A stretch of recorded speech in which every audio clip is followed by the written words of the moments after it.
राज लीला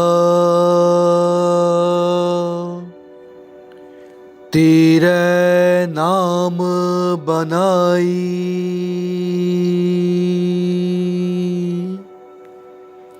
जोग बनया तेरा कीर्तन गाई। सर्ब सुखा बने तेरे ओले, प्रम के पर्दे सतगुर खोले। रहाओ हुक्म बूझ रंग रस माने, सतगुर सेवा महानिर्बाने। जिन तू जाता सो गृहस्थ उदासी परवान, नाम रता सोई निर्बान।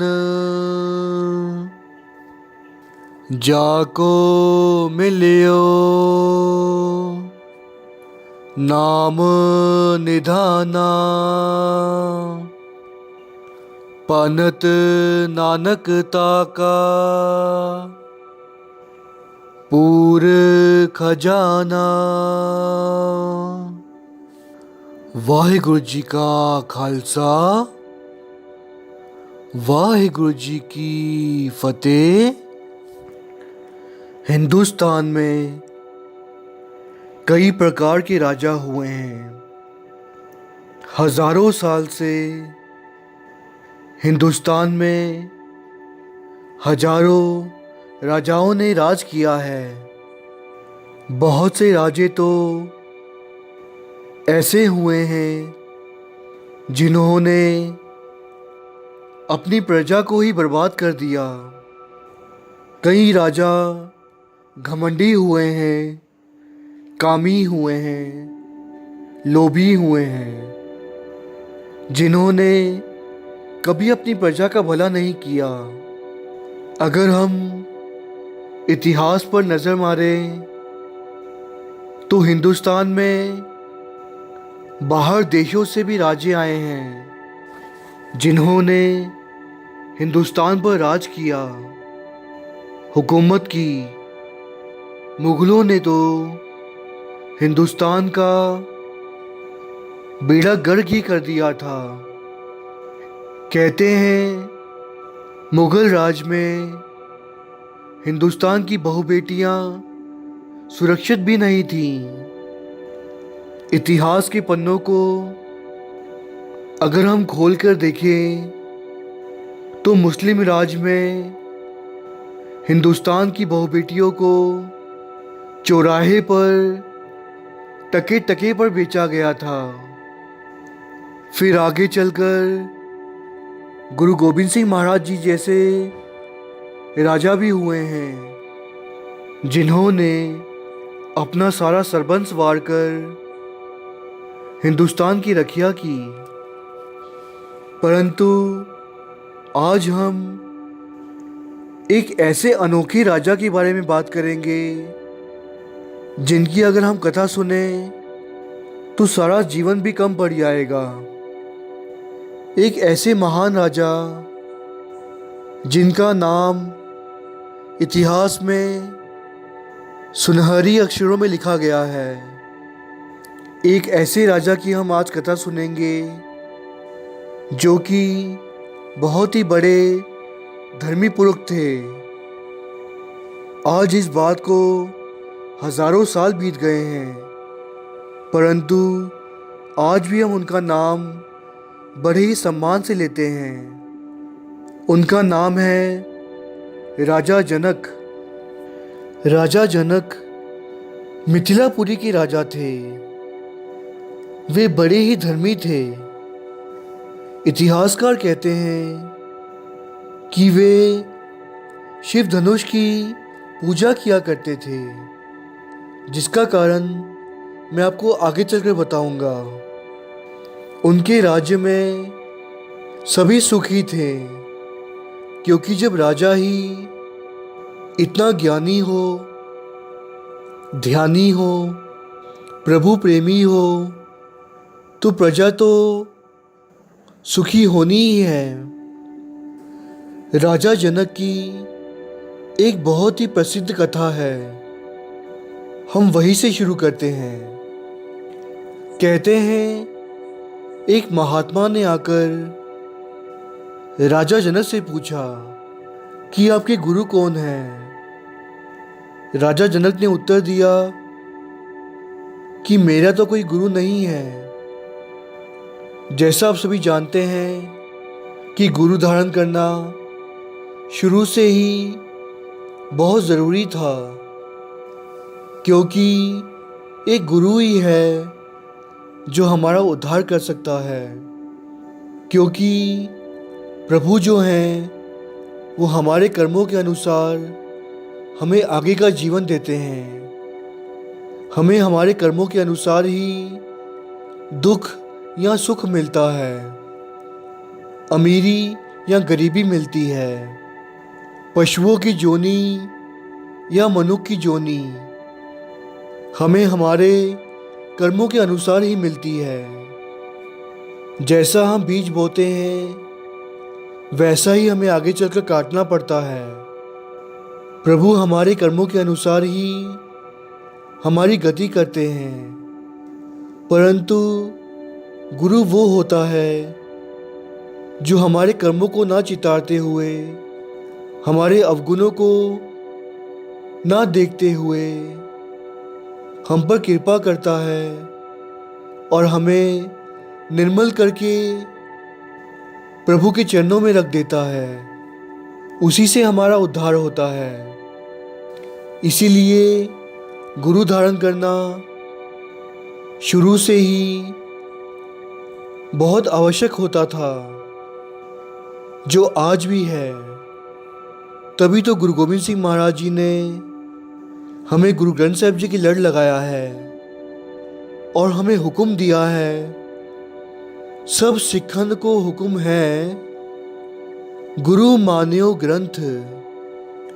उसी प्रकार जब उस महात्मा ने राजा जनक से पूछा कि आपका गुरु कौन है, इसका उत्तर वो नहीं दे पाए और उन्होंने निर्णय लिया कि वे अब गुरु धारण करेंगे। कहते हैं राजा जनक ने मंत्रियों से सलाह करके एक बहुत ही बड़ी सभा का आयोजन करवाया, जिसमें बहुत बड़े बड़े सूझवान पंडित, ब्राह्मण, ऋषि मुनि, बहुत बड़े बड़े विद्वान, वेदाचार्य और महान लोगों को बुलाया गया। जिस प्रकार राजा जनक बहुत बड़े राजा थे, उनका गुरु होना अपने आप में एक बहुत बड़ी बात थी, बल्कि उनका गुरु होना एक बहुत बड़ी और महान पदवी थी, जिसे पाने के लिए कई बड़े बड़े विद्वान आए।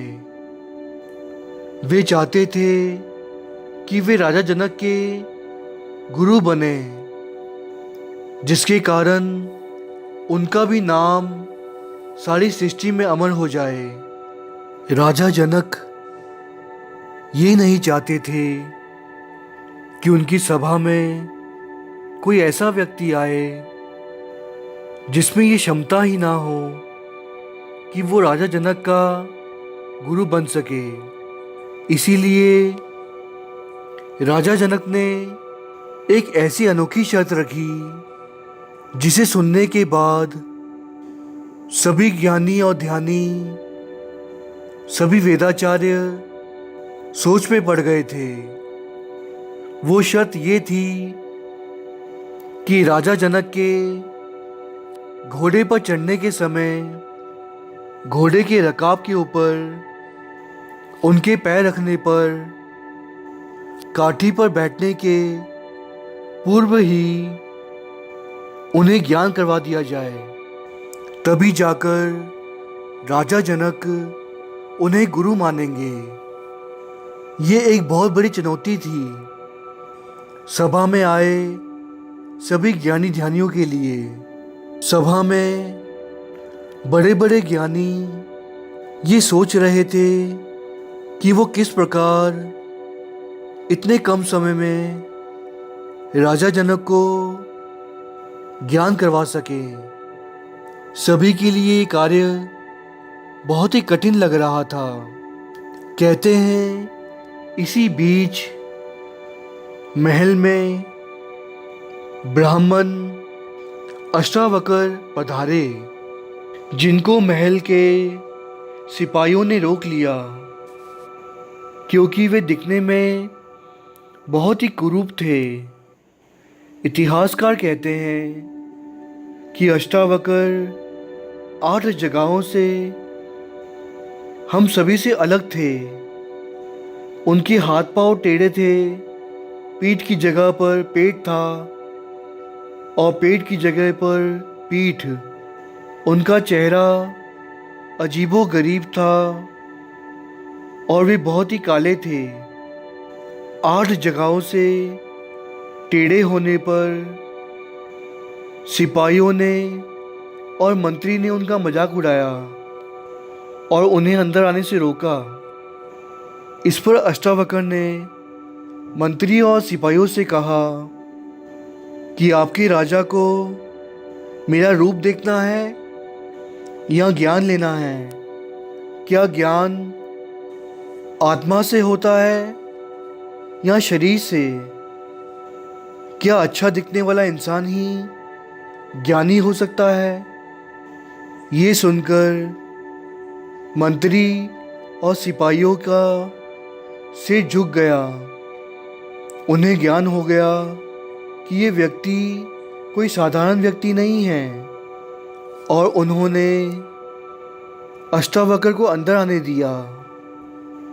परंतु जैसे ही अष्टावक्र सभा के बीच पहुंचे तो जितने भी ब्राह्मण, ज्ञानी, ध्यानी, बड़े बड़े वेदाचार आए थे, वे सभी अष्टावक्र को देखकर हंसने लगे कि टेढ़ा मेढ़ा व्यक्ति, इतना कुरूप व्यक्ति राजा जनक को क्या ज्ञान करवाएगा। वे सभी उनका शरीर देख रहे थे और शरीर को देखकर वे मन ही मन मुस्कुरा रहे थे।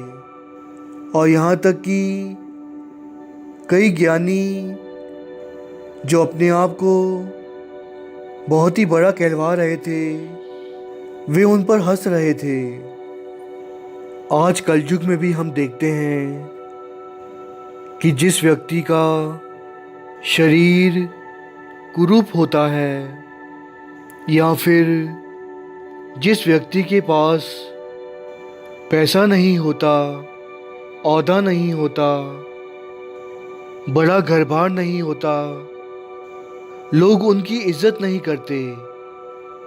क्या इस दुनिया में पैसा ही सब कुछ है? क्या हम इस दुनिया में पैसा कमाने ही आए हैं या पैसे को इकट्ठा करने ही आए हैं? सिकंदर जैसे राजा ने सारी दुनिया को जीता और आखिरकार उसने भी ये कहा था कि मेरे हाथ खाली जा रहे हैं, मैं इस दुनिया से कुछ भी लेकर जा नहीं सका। तो हम क्या ले जाएंगे? हम किस बात का घमंड करते हैं? पैसों का? अपने औहदे का? ना ये औहदा रहेगा और ना ही ये पैसा रहेगा। जब हम इस सृष्टि से जाएंगे तो खाली हाथ जाएंगे। हमारे मरने के बाद परलोक में हमें कोई ये नहीं कहेगा कि ये बहुत बड़ा चेयरमैन था, बहुत बड़ी बड़ी फैक्ट्रियों का मालिक था, इसके पास बहुत ज़मीनें थी, जायदाद थी। वहाँ सिर्फ यही देखा जाएगा कि इस व्यक्ति ने कितनी बंदगी की, कितना नाम जपा, कितनी सेवा की, कितना दान पुण्य किया, कितनी लोगों की मदद की, कितने लोगों को खुश रखा। परंतु आज जो हम धन इकट्ठा कर रहे हैं और ये सोच रहे हैं कि हम बहुत बड़े हो गए हैं, बड़ा तो इस दुनिया में कोई नहीं रहा। जो भी अपने आप को बड़ा कहलवाते थे वे सभी मिट्टी में मिल गए हैं। सभी बड़ों बड़ों का घमंड चकनाचूर हो गया है।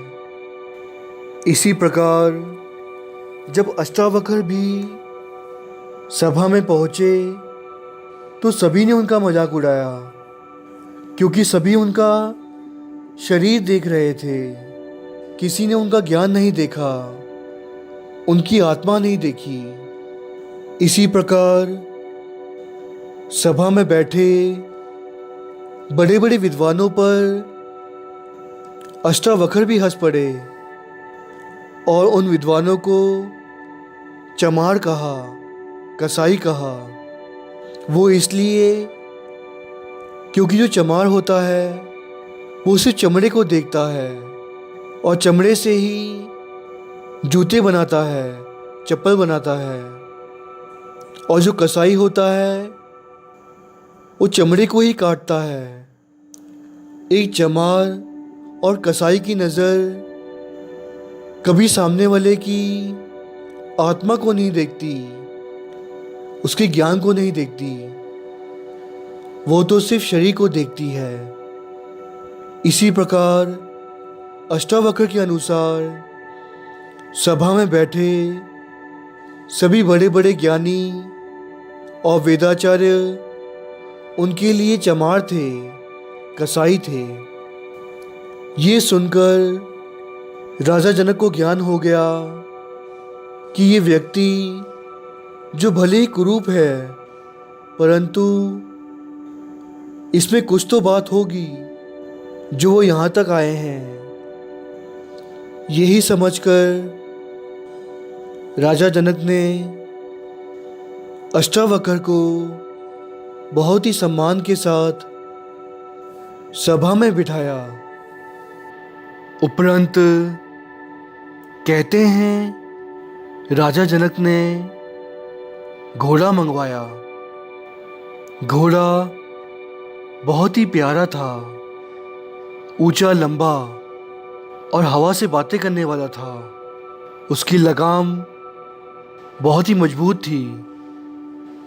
घोड़े को देखकर अष्टावक्र ने कहा, हे राजन, मुझे दक्षिणा आपके घोड़े पर बैठने से पहले चाहिए, क्योंकि यदि आप घोड़े पर बैठ गए तो आप घोड़े को दौड़ा कर ले जाएंगे।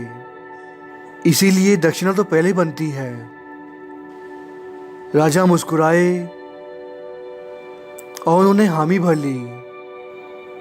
कहा, जरूर, क्यों नहीं, मांगो, क्या मांगना चाहते हो। राजा ने सोचा कि शायद ये हीरे जवाहरात या ज़मीन जायदाद मांग लेंगे, इससे ज़्यादा क्या मांगेंगे। परंतु अष्टावक्र ने कहा, हे राजन, मुझे आपका मन या आपका तन या आपका सारा धन चाहिए। ये सुनकर राजा जनक बहुत ही हैरान हुए। समझदार व्यक्ति वही होता है जो किसी भी चीज़ का उत्तर बहुत ही सोच समझ कर दे। राजा जनक ने सोच विचार करने के लिए अष्टावक्र से थोड़ा समय मांगा। अष्टावक्र ने कहा, जी राजन, जरूर। कहते हैं राजा जनक अपनी पत्नी के पास गए और उनसे जाकर ये विचार किया कि अष्टावक्र या तो हमारा तन या मन या धन चाहते हैं। रानी ने सोचकर उत्तर दिया, हे राजन, अगर आप अपना तन दे देंगे तो आप उनके गुलाम बन जाएंगे। अगर आपने धन दे दिया तो आप गरीब हो जाएंगे, आपके पास कुछ भी नहीं बचेगा। शायद मन देना ही उचित होगा, ऐसा रानी ने कहा।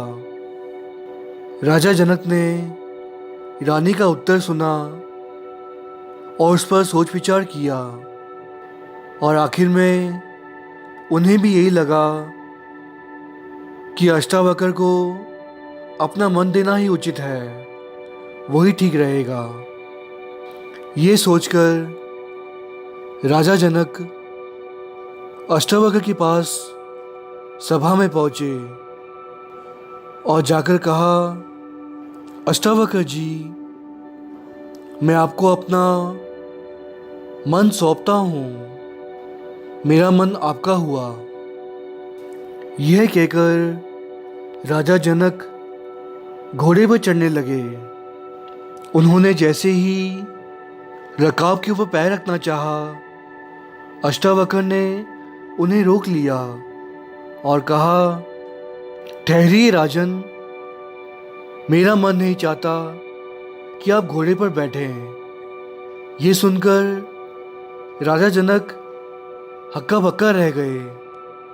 अष्टावक्र ने कहा, जी हाँ राजा जनक, मैं नहीं चाहता कि आप घोड़े पर बैठें और आपने अपना मन मुझे दे दिया है, आप घोड़े पर नहीं बैठ सकेंगे। राजा ने सोचा, ये बात तो सही है। उपरंत अष्टावक्र ने कहा कि मेरा मन कह रहा है कि आप अपने कपड़े उतार दें। राजा जनक को अष्टावक्र की बात माननी पड़ी, क्योंकि उन्होंने अपना मन अष्टावक्र को सौंप दिया था। जैसे ही वे अपने कपड़े उतारने लगे, अष्टावक्र ने कहा, ठहरो, इसकी ज़रूरत नहीं। तुम्हें ज्ञान हो गया है कि मन को काबू करना कितना आवश्यक है। राजा को ज्ञान हो गया कि मन के चलते इंसान कितने पाप करता है, गलत काम करता है और आखिर मन की वजह से ही उसे आगे चलकर दुख भोगने पड़ते हैं। इसीलिए मन को काबू में रखना ही समझदारी है।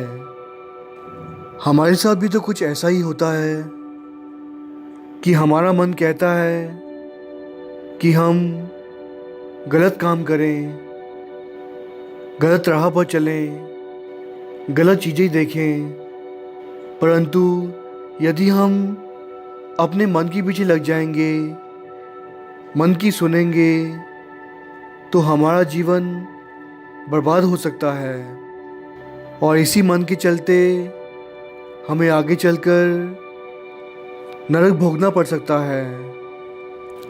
और यहाँ तक कि अपनी मन की सुनकर हमें 84 लगजुनें भी भोगनी पड़ सकती हैं। दुनिया में जितने भी भगत हुए हैं, ब्रह्मज्ञानी हुए हैं, बड़े बड़े विद्वान हुए हैं, उन सभी ने अपने मन को ही काबू में किया है। जो व्यक्ति अपने मन से हार जाता है, वो आगे चलकर दुख भोगता है। मन कहता है कि अमृत वेले थोड़ा और सो जाएं, बाद में पाठ कर लेंगे, परंतु जो व्यक्ति अपने मन को मारकर, अपनी नींद को त्याग कर अमृत वेले उठता है, उसी का जीवन सफला होता है। कई बार देखा गया है कि हम सोचते हैं कि हम कुछ और खा लें या बाहर का खा लें, तला हुआ खा लें। और यदि हम नहीं खाएंगे तो सुखी रहेंगे। परंतु देखा जाता है कि अगर व्यक्ति गलत भोजन कर लेता है या गलत जगह से भोजन कर लेता है तो उसका पेट खराब हो जाता है। ये छोटी छोटी बातें बहुत मायने रखती हैं।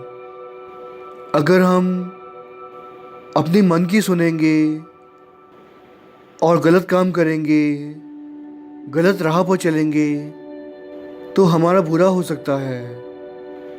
सही व्यक्ति वही होता है जो अपने मन को मारता है और जीवन में सही निर्णय लेता है। एक बार की बात है, कहते हैं राजा जनक अपने राजमहल में विश्राम कर रहे थे। रात का वक्त था, उन्हें नींद आई और वे सो गए। और उन्हें एक सपना आया। सपने में उन्होंने देखा कि किसी और राज्य के राजा ने उनके राज्य पर हमला कर दिया है और उस जंग में राजा जनक की हार हुई है। राजा जनक का महल अब उनका नहीं रहा, उनका राज्य अब उनका नहीं रहा, क्योंकि वे हार चुके हैं।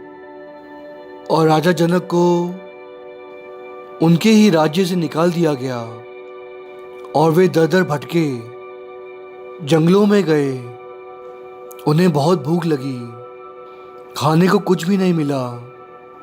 कहते हैं वहाँ एक छोटा सा गांव आया किसी और राज्य का। वहाँ के राज्य में खाना बांटा जा रहा था और भूख के मारे अब राजा जनक चल भी नहीं पा रहे थे। शाम का समय हो गया था और वो व्यक्ति अब सामान समेट रहा था। राजा जनक ने जाकर उस व्यक्ति से कहा कि मुझे बहुत भूख लगी है, कुछ खाने को है तो दे दीजिए। व्यक्ति ने कहा, जितना खाना था हम बांट चुके हैं, अब हमारे पास कुछ भी नहीं बचा, अब कल आइएगा। राजा ने कहा, मुझे बहुत भूख लगी है, क्या आप मुझे देकर कुछ दे देंगे?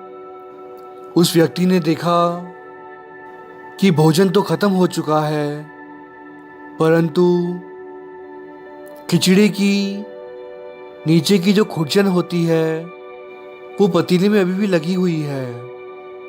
उस व्यक्ति ने करछी से उस खुरचन को निकालकर राजा जनक को दे दिया। राजा जनक के बुरे हाल थे, वस्त्र फटे हुए थे। उन्हें देखकर कोई भी पहचान नहीं पाता कि राजा हो सकते हैं। व्यक्ति ने खिचड़ी की खुरचन निकालकर राजा जनक को दे दी और राजा जनक जैसे ही उस खुरचन को खाने के लिए उन्होंने हाथ बढ़ाया, इतिहासकार कहते हैं वहाँ एक चील आई और उसने उस खिचड़ी की खुरचन को झपट्टा मार दिया और राजन के हाथ से वो खिचड़ी की खुरचन जमीन पर गिर गई। इस प्रकार राजा जनक को भोजन भी नहीं मिला, वे भूखे रहे।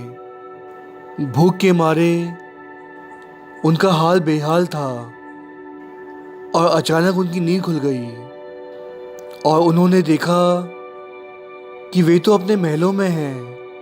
दास दासियां उन पर चौड़ कर रही हैं, उन पर पंखा कर रहे हैं।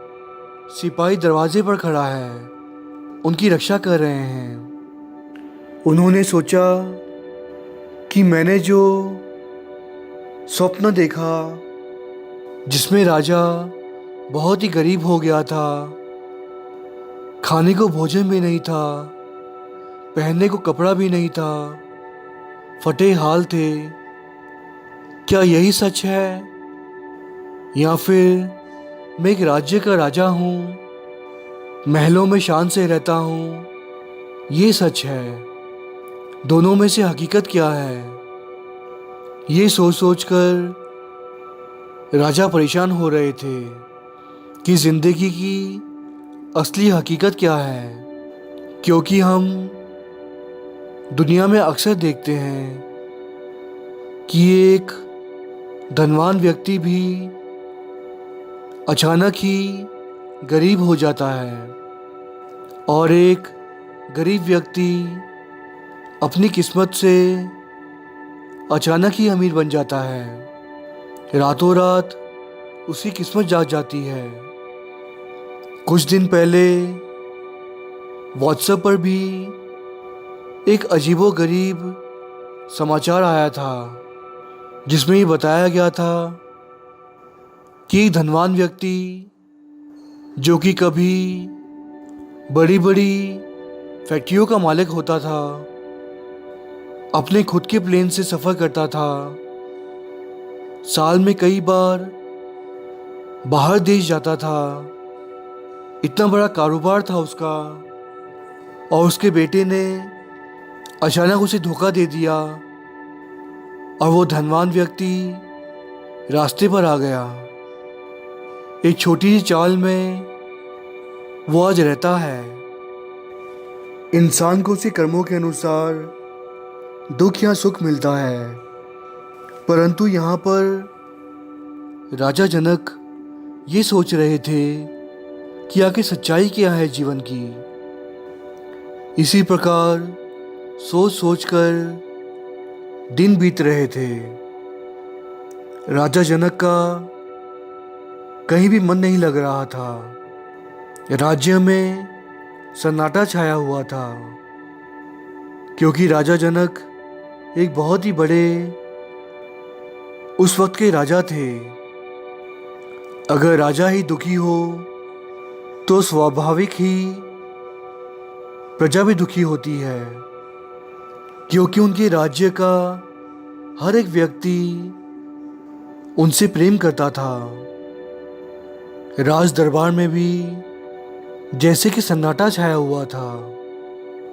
कहते हैं वहाँ एक महापुरुष आए, साधु आए, और उन्होंने राजा जनक को ज्ञान दिया और कहा कि वो सपना जो देखा है आपने, वो भी झूठ है, और ये जो जीवन आप जी रहे हैं वो भी झूठ है, क्योंकि ये दोनों ही नहीं रहने वाला। जो आज वर्तमान है वो कुछ ही पलों में भूतकाल बन जाने वाला है, परंतु जो आप हैं, आपकी आत्मा है, वही सत्य है। और एक जो प्रभु है, जिसने संसार बनाया है, जिसने आपको बनाया है, वही सत्य है। इसी प्रकार राजा जनक को ज्ञान हो गया कि प्रभु ने हमें संसार में भेजा है सिर्फ भक्ति करने के लिए, ताकि हम प्रभु की प्राप्ति कर सकें। और ये जो संसार में सब कुछ हो रहा है वो सपने के समान ही तो है। जो आज है वो कल नहीं रहेगा। बदलाव ही प्रकृति का नियम है। इससे हमें भी सीख मिलती है कि कभी हम बच्चे थे, स्कूल जाया करते थे, वो समा कहाँ गया। हमारे बीच बहुत सारे बुजुर्ग बैठे हैं, उनकी जवानी कहाँ गई। आज बुढ़ापा है, कल वो भी नहीं रहेगा। हमें इस संसार को छोड़कर जाना होगा। ये सब कुछ सपने के समान ही तो है। बचपन चला गया, जवानी चली गई, बुढ़ापा हमें साथ ले जाएगा।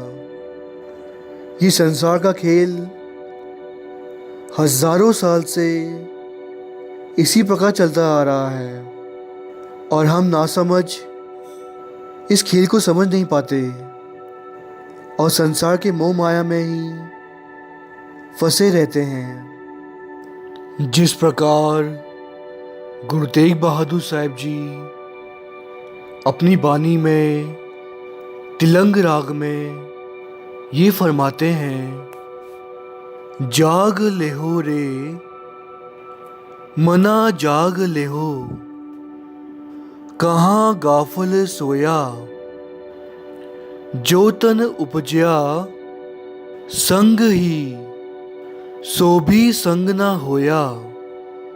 यहाँ पर गुरु तेग बहादुर साहिब जी 9वीं पातशाही ये कह रहे हैं कि हे मनुख, तू जाग जा, तू क्यों सो रहा है।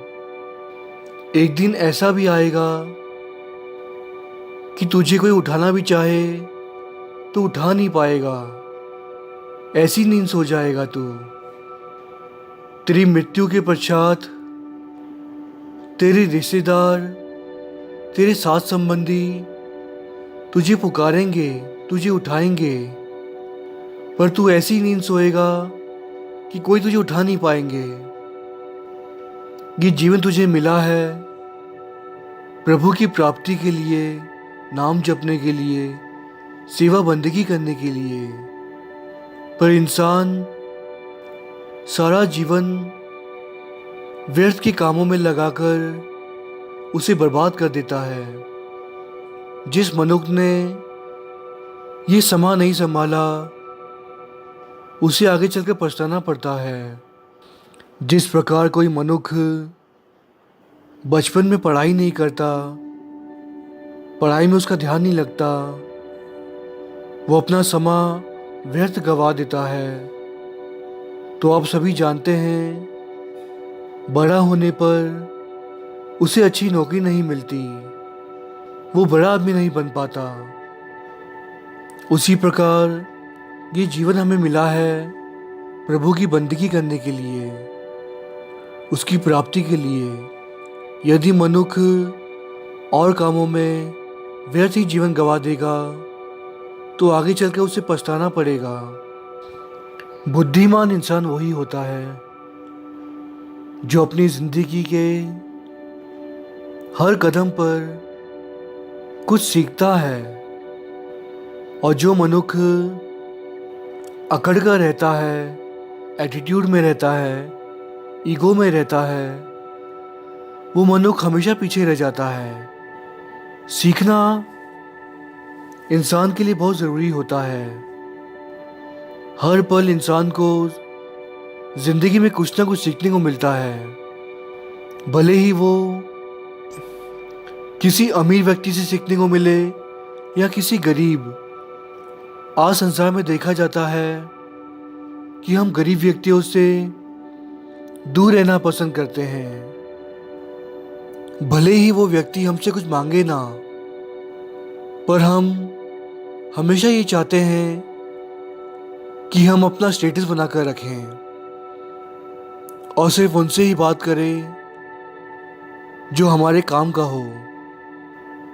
परंतु राजा जनक की एक कथा आती है जो बहुत ही प्यारी है, उससे हमें बहुत सीख मिलती है कि जीवन के हर कदम पर व्यक्ति कुछ ना कुछ सीखता है, भले ही वो किसी से भी सीखे।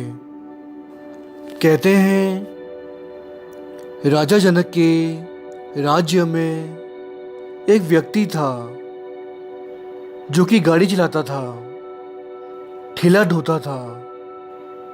कहने को तो वो बहुत गरीब था, परंतु मन का बहुत अमीर था।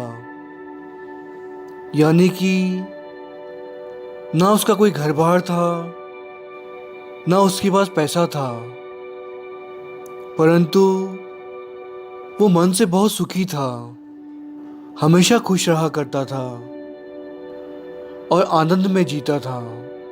राजा जनक को उस व्यक्ति के बारे में जब पता चला कि राज्य में सबसे सुखी इंसान कौन है, तो वो भूरा था। कहते हैं राजा जनक खुद चलकर भीरू को मिलने उसके पास गए, ये राज जानने के लिए कि वो इतना सुखी कैसे है जबकि उसके पास तो कुछ भी नहीं है। जब भूरा ने देखा कि राजा अपने साथियों के साथ आया है तो उसने कह दिया कि मैं आराम कर रहा हूँ, मुझे परेशान मत करें। राजा ने हाथ जोड़कर पूछा कि तुम सुखी कैसे हो? भूरा ने उत्तर दिया कि मुझे आराम करना है, मैं आपसे बाद में बात करूंगा। ये सुनकर राजा वहां से चले गए। अगले ही दिन राजा फिर उसके पास गए और यही सवाल फिर से पूछा। इस बार वे अपने मंत्री और सलाहकारों के साथ आए थे। भूरा ने उन सभी को देखा और फिर से कह दिया कि मैं अभी व्यस्त हूँ, हम बाद में बात करेंगे। राजा वहां से चले गए, पर वे समझ गए थे कि मैं शायद अहंकार में इतने लोगों को साथ लेकर जा रहा हूँ, वो ठीक नहीं है। और इस बार वे अकेले ही आधी रात को एक साधारण व्यक्ति बनकर भूरा के पास पहुंचे। जब इस बार भूरा ने राजा को देखा कि वो एक साधारण व्यक्ति बनकर आए हैं तो वो उठकर बैठ गया और कहा, कहो राजा, क्या पूछना चाहते हो? बैठो। कहते हैं राजा वहीं पे जमीन पर बैठ गए भूरा के साथ। राजा ने प्रश्न किया कि तुम्हारे पास पहनने को कपड़ा भी नहीं है और तुम इतने सुखी हो, और कई लोगों के पास इतने सुंदर वस्त्र हैं और इतने सारे वस्त्र हैं, फिर भी वो सुखी क्यों नहीं? भूरा ने उत्तर दिया, क्योंकि वे सभी व्यक्ति बाहरी सुख को देखते हैं। वे अपने कपड़ों में, ऐशो आराम में, घूमने फिरने में, घर की वस्तुओं में या अच्छी अच्छी गाड़ियों में सुख देखते हैं और कहते हैं जिस वस्तु की इंसान चाह रखता है वो वस्तु उसे मिल जाती है तो वो और सुखी हो जाता है। परंतु कुछ समय बाद वो दूसरी वस्तु की चाहने शुरू कर देता है और पहली वस्तु से दुखी हो जाता है। एक वस्तु जो एक इंसान को सुख देती है वही वस्तु आगे चल के उसे दुखी कर देती है। जैसे कि अगर कोई व्यक्ति चमचमाती हुई खूबसूरत सी बहुत बड़ी गाड़ी खरीदे और सुखी हो जाए, परंतु कुछ सालों बाद वही गाड़ी पुरानी हो जाती है, काम निकालती है, तो वो दुख देती है। तो एक दिन ऐसा भी आता है कि इंसान उस गाड़ी को बेच देता है और नई खरीद लेता है। इंसान कपड़े खरीदता है, वो पुराने हो जाते हैं, वो इंसान उस कपड़ों को फेंक देता है या दान कर देता है और नई खरीदता है। इसी प्रकार वस्तुओं में इंसान सुख ढूंढता है जो उसे कभी नहीं मिलता। वो सुख हमेशा के लिए नहीं होता, क्योंकि सुख तो उसके अंदर है। उसकी आत्मा आनंद स्वरूप है। असली सुख तो हमारे अंदर है। जो व्यक्ति बाहरी सुख के पीछे दौड़ता है वो हमेशा दुखी रहता है। आत्मा जो है वो आनंद का स्वरूप है। हमारे भीतर आनंद है। जो व्यक्ति अंदर जाएगा उसी को आनंद की प्राप्ति होगी, और जो व्यक्ति बाहर ढूंढता रहेगा उसे कभी आनंद नहीं मिल पाएगा। जो मनुष्य सुख आनंद बाहर ढूंढता है वो सारा जीवन दुखी रहता है। आत्मा के स्वरूप के कारण हर व्यक्ति अपने आप से प्रेम करता है। जो वस्तु उसे सुख देती है वो उसके पीछे दौड़ता है, और जो रिश्ता उसे सुख देता है उस रिश्ते में वो सुख की तलाश करता है। जैसे कि एक पति अपनी पत्नी से प्यार करता है क्योंकि वो उसमें सुख ढूंढता है। एक बाप अपने बेटे से प्यार करता है, उस रिश्ते में वो सुख ढूंढता है। और यदि पत्नी झगड़ा करती है, बेटा दूर रहता है, ठीक से बात नहीं करता, तो वो सुख दुख में तब्दील हो जाता है। जब व्यक्ति को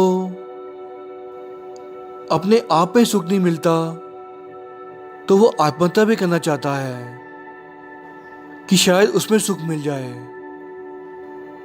सुख की तलाश में वो हमेशा दर दर भटकता है क्योंकि वो बाहरी सुख ढूंढ रहा होता है। परंतु जो व्यक्ति भीतर सुख ढूंढेगा, अपने भीतर सुख की तलाश करेगा, उसे ही परम आनंद मिलेगा और वही व्यक्ति तर जाएगा। राजा जनक ने उस साधारण व्यक्ति से ज्ञान प्राप्त किया और आनंद को सुख को भीतर खोजा और प्रभु की प्राप्ति की। माता सीता जी, इनके बारे में तो आप सभी जानते ही हैं, जो कि राजा जनक की ही पुत्री थी। और जब माता सीता जी का स्वयंवर हुआ तो वहाँ सभी राज्य के बड़े बड़े राजा महाराजा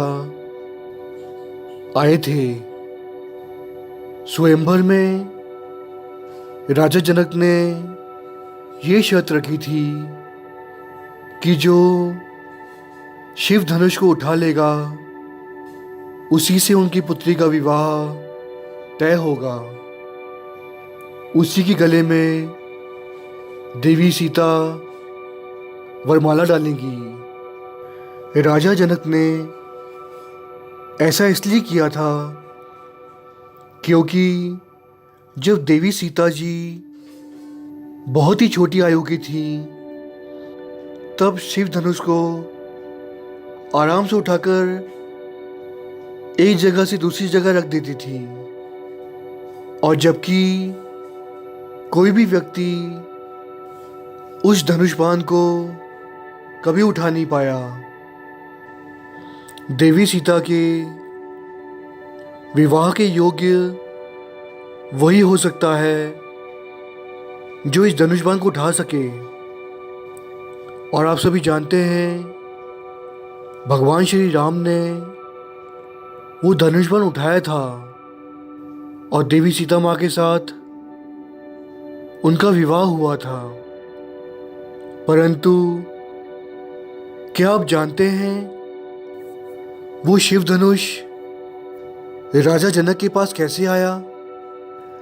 दरअसल हुआ यूं था, जब प्रजापति दक्ष के यज्ञ में देवी सती ने आत्मघात किया, इस पर भगवान शंकर क्रोधित हो गए थे और वे चाहते थे कि मृत्युलोक को भस्म कर दें।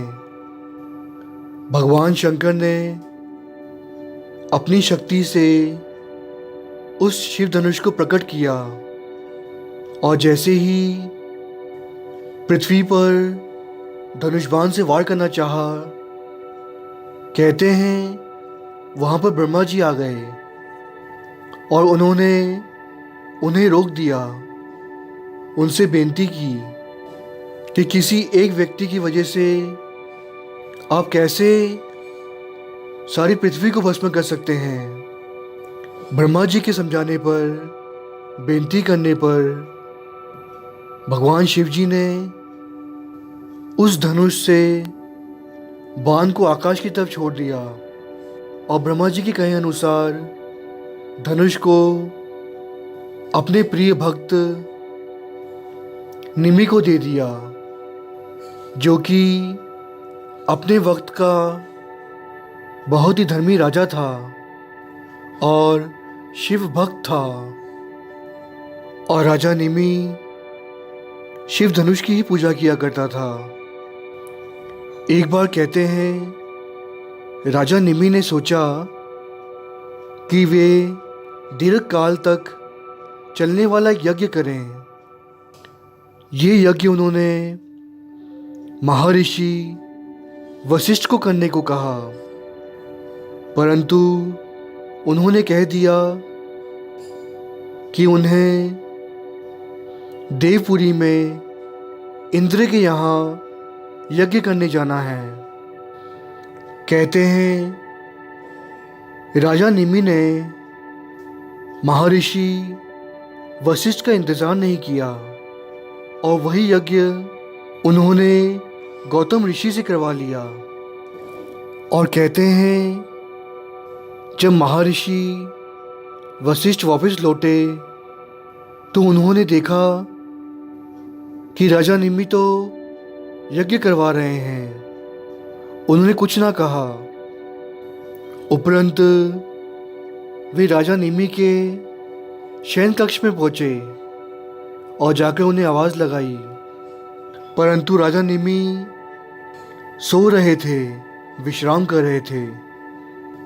इस पर महर्षि वशिष्ठ ने राजा निमि को श्राप दे दिया कि तुम्हारा शरीर अचंचेत होकर गिर जाएगा। जब इस बात का पता राजा निमि को पड़ा तो वे महर्षि वशिष्ठ के पास आए और कहा कि मैं तो सोया हुआ था, आपने आवाज़ लगाई, मुझे पता ना चला। और वही श्राप राजा निमि ने महर्षि वशिष्ठ को दे दिया और समय आने पर उस श्राप के कारण दोनों ने ही अपना शरीर छोड़ दिया। राजा निमि शिव भक्त था, उनके पास सभी देवी देवताएं आ गए। उपरंत भृगु ऋषि ने राजा निमि का वो यज्ञ पूरा किया और राजा निमि की आत्मा से कहा कि आप अपने शरीर में वापस चले जाएं, परंतु उन्होंने इनकार कर दिया। उपरंत भृगु ऋषि ने उनके शरीर में से ही मंथन करके राजा निमि का अंश पैदा कर दिया। उस बालक का नाम मिति जनक रखा गया। राजा जनक राजा निमि के वंश के ही थे और वो शिव धनुष इसी प्रकार राजा जनक के पास रहा, जिसकी वे पूजा किया करते थे। एक बार की बात है, कहते हैं राजा जनक के राज्य में कहीं बाहर से एक ब्राह्मण आया और उसने कोई गलती कर दी। उपरंत उसे राज दरबार में लाया गया, जहाँ पर राजा जनक ने उस ब्राह्मण को राज्य से निकल जाने को कहा। इस पर उस ब्राह्मण ने पूछा कि राजन, आपका राज्य कहाँ तक है, उसकी सीमा कहाँ पर है, मुझे आप बताएं ताकि मैं उस सीमा के बाद जा सकूं। इस पर राजा जनक सोचने लगे कि मेरा कौन सा राज्य, मेरी कौन सी धरती। जबकि ये शरीर ही मेरा नहीं है। ये सृष्टि तो प्रभु ने बनाई है और मैं भी प्रभु का हूँ। मेरा तो कुछ भी नहीं। ये सोचकर राजा जनक ने कहा, हे ब्राह्मण, मुझे क्षमा करें, आप यहीं रह सकते हैं। कहते हैं वो ब्राह्मण कोई साधारण व्यक्ति नहीं था, बल्कि धर्म था।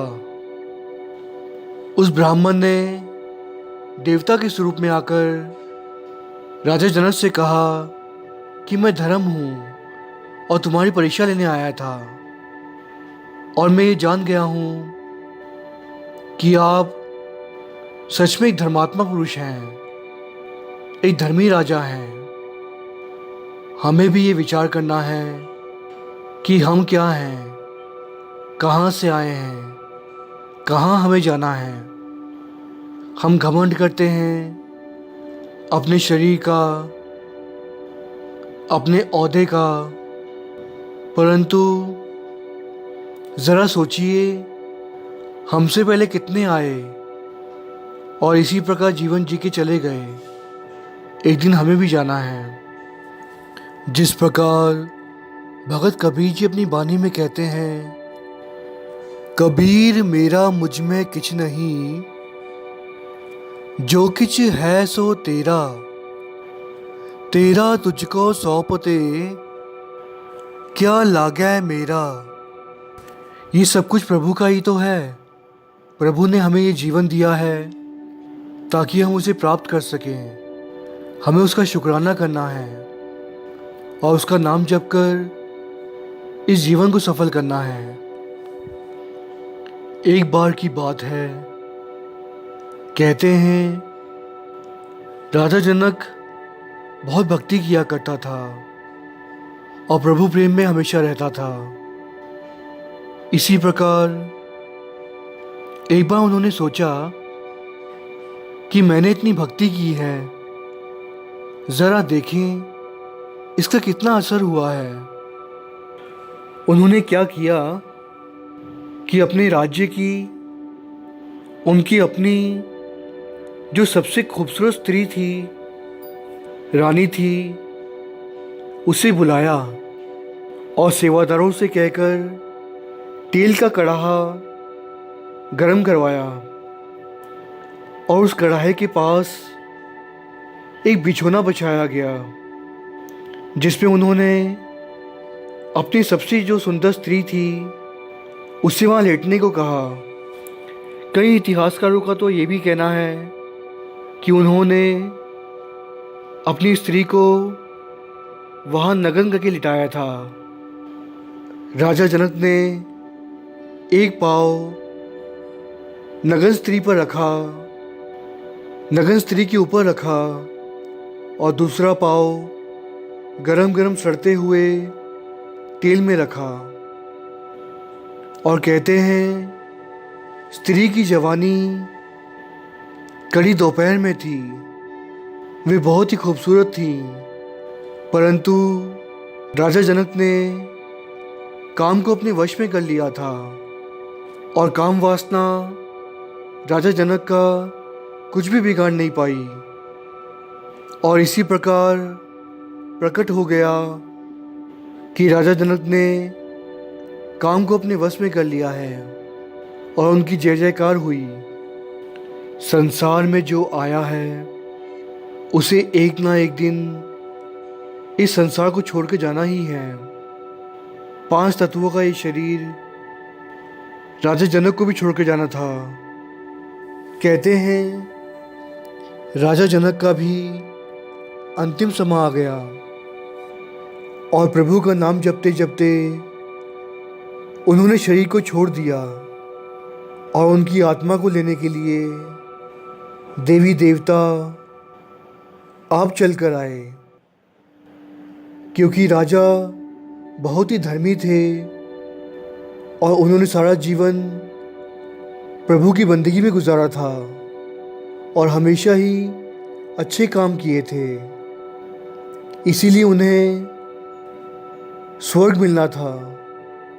परंतु जो उन्होंने अहंकार किया था, अपनी खुद की परीक्षा ली थी और उन्होंने अपनी की हुई भक्ति का असर देखा,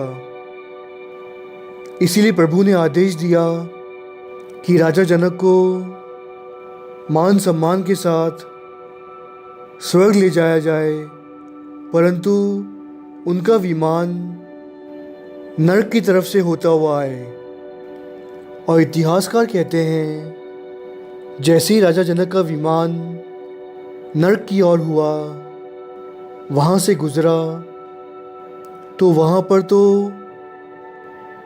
इंसानों की चिल्लाने की आवाज़ें आ रही थी।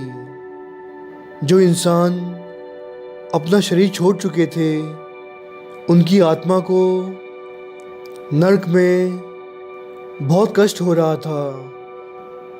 बहुत सी आत्माओं को चाबुक के साथ पीटा जा रहा था। जिन्होंने पाप कर्म किए हैं, उन्हें चूहे और कीड़े नोच नोच कर खा रहे थे। गरम गरम तेल की कढ़ाई में उन्हें डुबोया जा रहा था। बहुत सी आत्माओं को तो आग में फेंका जा रहा था।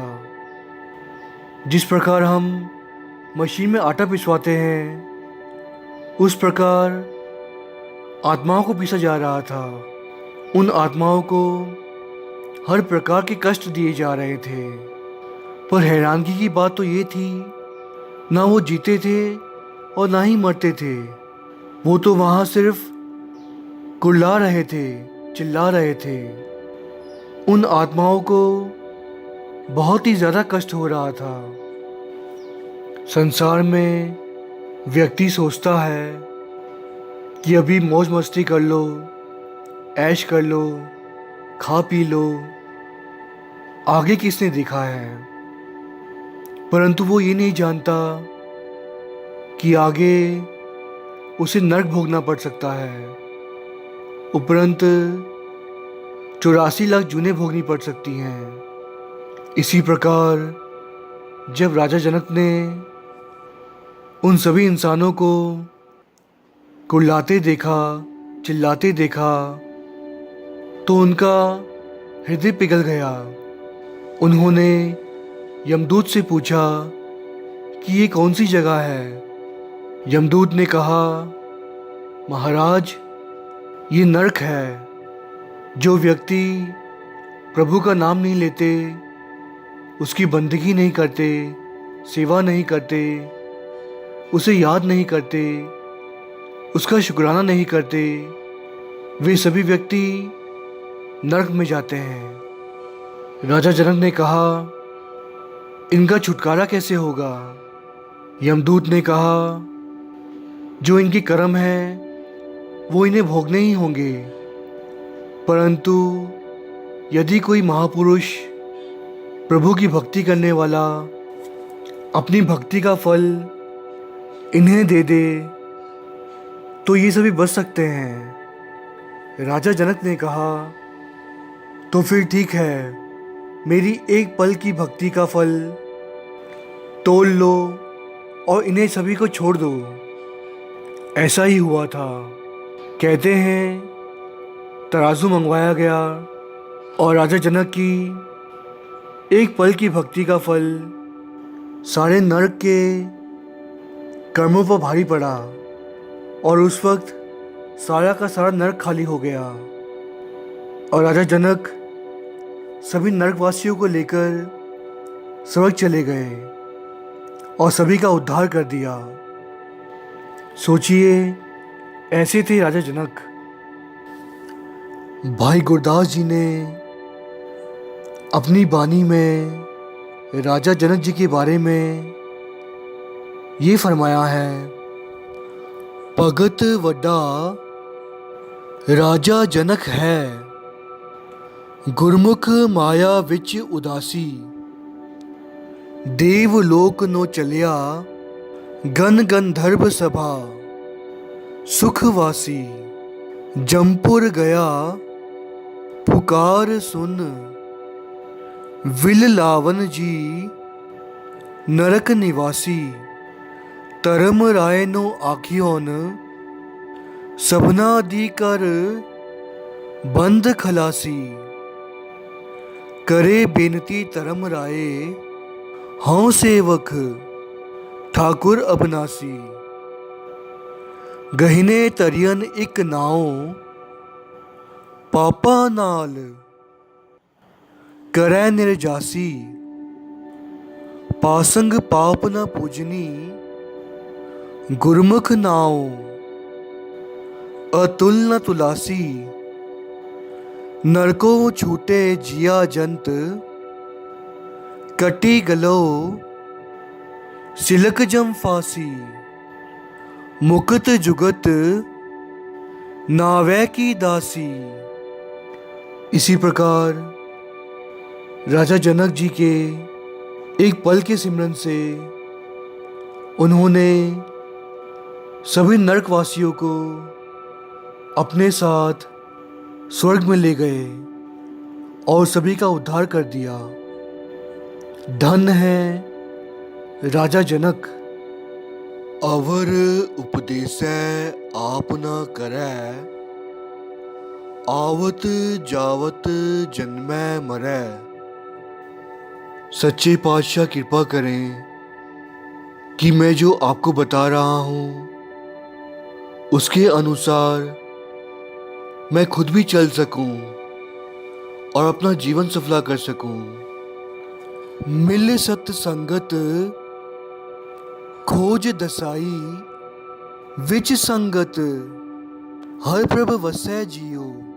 साथ संगत असीस बख्शे कि दास भी उस पथ पर चल सके और प्रभु की प्राप्ति कर सके।